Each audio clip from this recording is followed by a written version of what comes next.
Okay, another one for us to factorise. Now, I've got my eagle eye on this. I can't see any common factors, but what I can see is some i's in the coefficients here.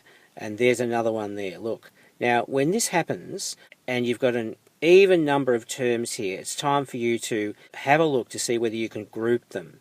Okay, and I definitely can group these 2 by 2. You have a look. We've got this here, okay? Now, that's where we start. Let's group the first two terms by taking out z squared, and let's group the second two terms by taking out minus 5. And this is what we get. Look at that. Isn't that amazing? So now let's take the next step, and what we get is that. Now, we can easily factorise this as a difference of two squares, okay? And what do we get? Yes. So, let's have a look and see whether our two superstar theorems are going to be right or going to work or are valid. They certainly are, because in this instance, have a look at it, we have unreal coefficients.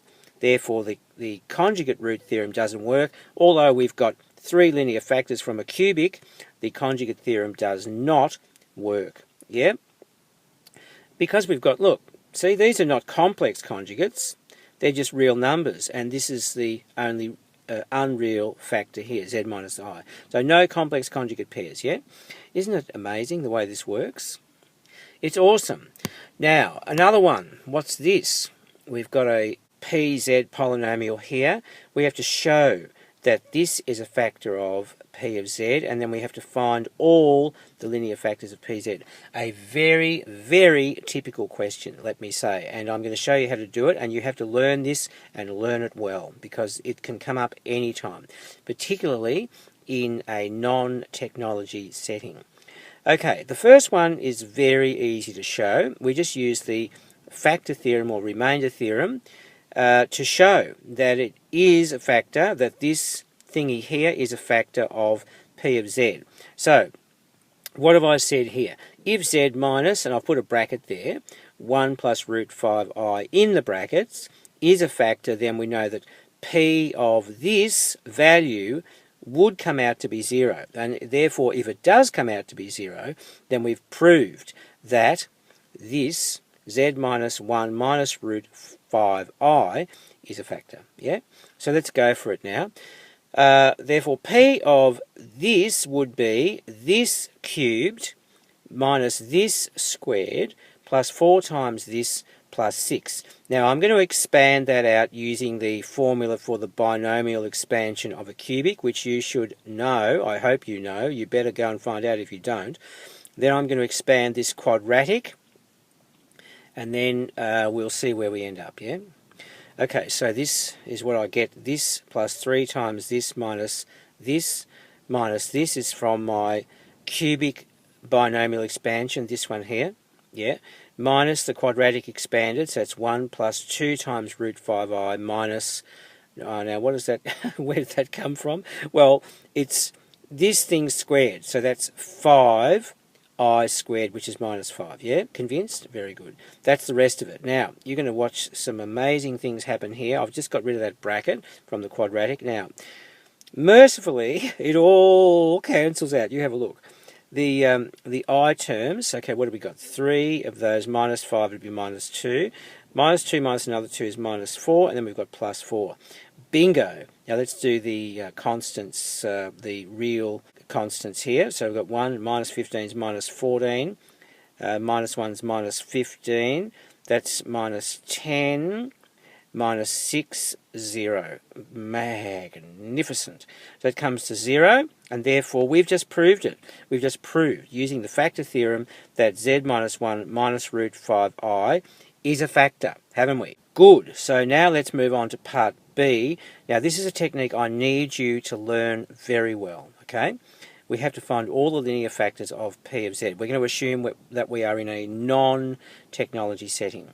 Okay, the coefficients of p of z are all real, aren't they? Have a look. Well, they certainly are. So therefore, we know that automatically that the complex conjugate is also a factor, okay? So that's what we know. So therefore, we can say that P of Z is this factor, which we found in part A, times this factor, which we now know is also a factor from the conjugate root theorem, and then times a third linear factor to make up our cubic. I'm just going to call that little number there alpha, yeah? Okay, now I'm going to combine these two linear factors into a quadratic, and that's going to enable me to work out what this is by equating coefficients with the original polynomial expression. So let's just show you what to do. Those two linear factors, I can rewrite them like this. I'm combining the z with the minus 1. I'm leaving the imaginary term by itself. Okay, you got that?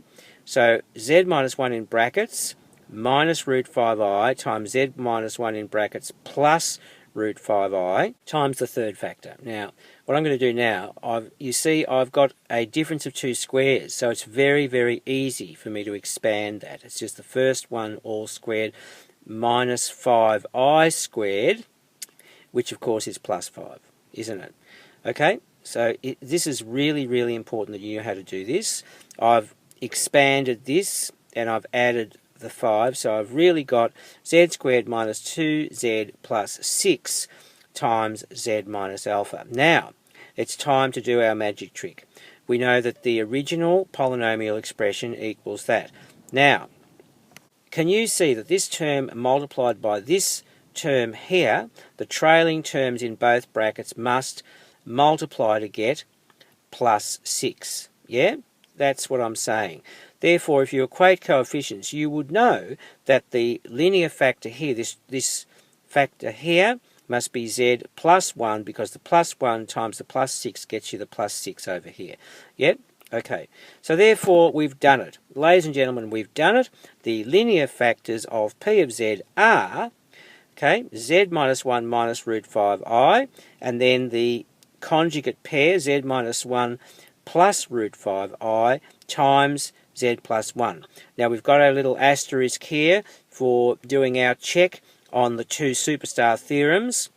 We've got real coefficients here, so we would expect from a cubic we would expect 3 linear factors, and we've got one real factor and we've got one complex conjugate pair. Okay, this one and this one. So everything checks out and we're laughing, aren't we? Alright, now in example 4 we're going to factorise some higher order polynomials. Okay, very easy to do, but I need to show you how. You would expect to find 4 linear factors from this one and 6 linear factors from this one. The coefficients are real, so we would expect the factors to be reals or complex conjugate pairs. Let's go for it. See what we find out. Now this first one, what we do is we turn that into a difference of two squares, just like that. Amazing, huh? Now we can then progress by writing that as z squared minus 1 times z squared plus 1. Now we're going to go to work and turn these into a couple of linear factors each. So we'll get z minus 1 times z plus 1 from the first one up here, and this one here we're going to turn that into z squared minus I squared, with the result that we can then write that. Okay? Yes, good? Great. And we've got 4 linear factors, as I said. We've got 2 reals, and we've got, we've got one complex conjugate pair. I'll just fix that up. Excuse me. Kaboom! There it is, one complex conjugate pair. Yes? Great.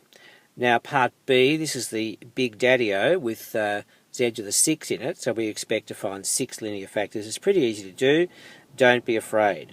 It's z to the 6 minus 64. Now we, again, turn that into a difference of two squares.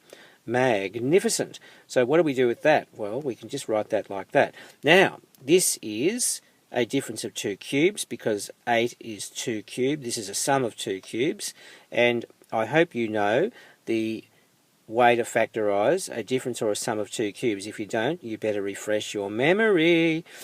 Yes, so this can be written as, first of all, the first one, this one here, z cubed minus 8, can be written as z minus 2 times z squared plus 2z plus 4. The second one, z cubed plus 8, can be written as z plus 2 times z squared minus 2z plus 4. Now, all that remains now is to factorise these quadratics into two linear factors each, which is very easy to do, as I will show you. This becomes z minus 2 times z squared plus 2 plus 1, there's your perfect square, plus another 3, and over here we've got z squared minus 2z plus 1 plus another 3, and now we can go to work on those. Just look at that. Isn't this amazing? So z plus 1 squared minus 3i squared, okay, the plus 3 is the same as minus 3i squared, and over here we've got another plus 3, which gets us another minus 3i squared, because we need to convert them into difference of two squares in order to factorise them into linear factors. Now we're just a heartbeat away from victory. So now I've rewritten that as the minus 3i squared, I've rewritten that as minus the square root of 3 times I all squared, done the same thing over here, and look at this. Wow, it's beautiful, isn't it? How many factors? Count them. 1, 2, 3, 4, 5, 6 linear factors, as we would expect, and because the coefficients of this little beastie are all real, we would expect them to be reals, or complex conjugate pairs. That's real, that's a complex conjugate pair, that's real, that's a complex conjugate pair. My goodness, this is beautiful. Yes?